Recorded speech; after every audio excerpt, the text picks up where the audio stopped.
In another tangent regarding weaponizing dinosaurs and why it wouldn't work, is the claim that the raptor training program was utter failure.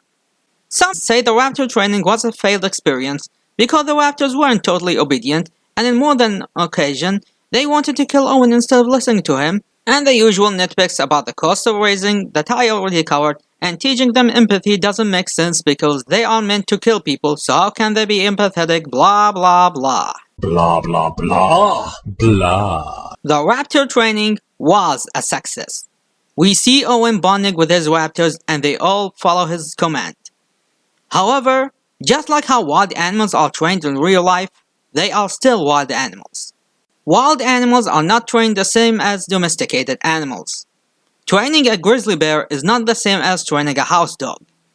No matter how obedient they are, one wrong move can trigger their instinct and turn them to wild and dangerous animals. A good trainer of wild animals must be aware of that whenever he handles the animals face to face. There's always a chance of unpredictable behavior. Siegfried and Roy, anyone?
Owen was aware about this and he did say several times that these raptors are still dangerous. They're wild animals, Hoskins. Trust me, you don't want them in a field.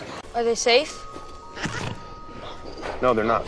But he also said the relationship between them isn't a matter of control, but of mutual respect and trust. Since you're able to control the raptors. See, it's all about control with you. I don't control the raptors. It's a relationship. It's based on mutual respect. No, hold your fire! Hold your fire! Do not fire! Put 12 amps in these animals, they're never going to trust me again. When it comes to tactics, Owen displays the appropriate tactics when facing the animals face to face. Standing tall, shouting, and keeping eye contact, which is also the technique used in bear encounters. Playing dead is a myth. When you face a bear, you make yourself look bigger, make loud noises, but most importantly, don't run. Running will make the bear look at you as his prey and he will chase you. Okay, we've got you on our scope. Just keep moving. Where are they? It's doing fine. Look, you've only got 30 meters to go. I can hear them behind me! Don't panic. I'm having trouble picking up. Where are they? Help right now.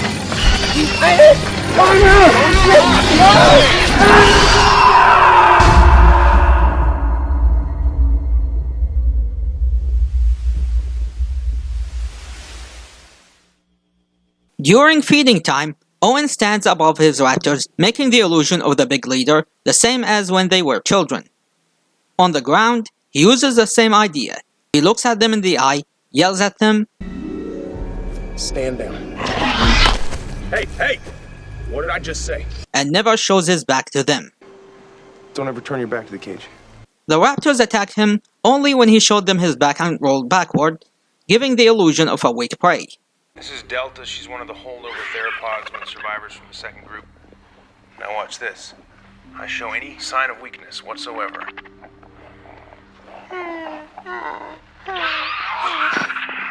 See that? Which was the mistake Nedry made in his encounter with the Dilophosaurus in the first movie. Ever wondered why the Dilophosaurus didn't attack him from the start? Because Nedry was unintentionally using the proper tactics, standing tall, direct eye contact, shouting, and his raincoat gave the illusion of a bigger animal. It was only when he showed her his back and quad on all four that she determined that this creature is weak and injured, and therefore an easy prey. To make it simple, the raptors do respect Owen, just don't do the wrong move in their presence. Now let's take a look at the face heel turn moment. As you see here, the raptors are looking directly at Owen. Few moments ago, Barry says this. She look at what she wants. Usually what she wants to eat. At first glance, the viewer may think the raptors are looking at Owen to eat him, as if Indominus ordered them to. But that's not the case here.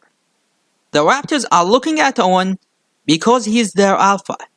There's a new challenger for the alpha status, and the squad is waiting for their leader to do what he needs to do. Challenge the intruder and fight her back.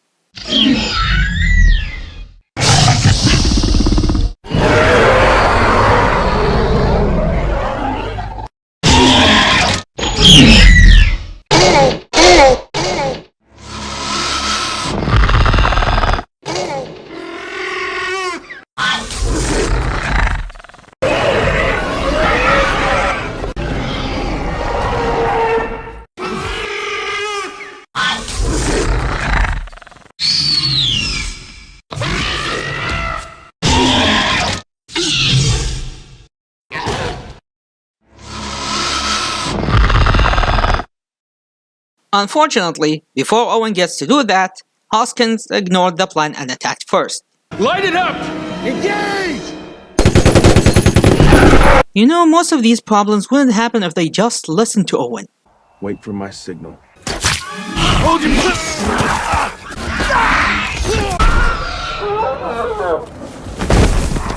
And then, of course, the raptors attack.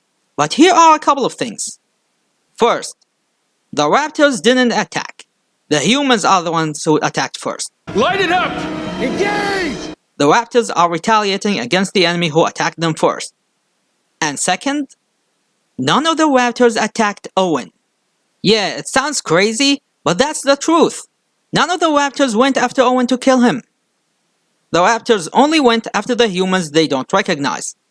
Blue stopped attacking Barry after she had recognized him and his voice. Owen later came and called her to distract her from him, but she didn't attack Owen. Charlie was busy killing a soldier, yet she was able to recognize Owen and didn't attack him. Delta appeared in the lab, but she completely ignored Owen and his group and focused on Hoskins, who throughout the entire movie never liked. She treated him as a challenger of authority and thought it was appropriate to eliminate the threat to keep her alpha's safety. She did chase him after this, but to follow him, not kill him. And then when they were surrounded, it came clear to Owen. That's how it is, huh? The raptors didn't betray him. It was all one ugly misunderstanding. Owen underestimated his raptors' loyalty. All this time he saw them as dangerous animals, but their loyalty to him was far beyond what he anticipated. Even after all of this, Blue still wanted to stay with her father figure, but it was the time for her to leave the nest. Indominus, Indoraptor, and even the original Jurassic Park raptors were raised in terrible conditions. They weren't taught appropriate social behavior. They were raised isolated with no one to interact with, and the only thing they had attached to was the thing that gave them food. How long has the animal been in here? All its life? Never seen anything outside of these walls? We can't exactly walk it. And you feed it with that? Is there a problem? Animals raised in isolation aren't always the most functional. Your raptors are born in captivity. With siblings, they learn social skills. And I imprint on them when they're born. There's trust. The only positive relationship this animal has is with that crane. At least she knows that means food. They were housed in small, confined areas without the freedom to unleash their full energy. Ever wondered why the Indoraptor always crawls on all four even after leaving his cage?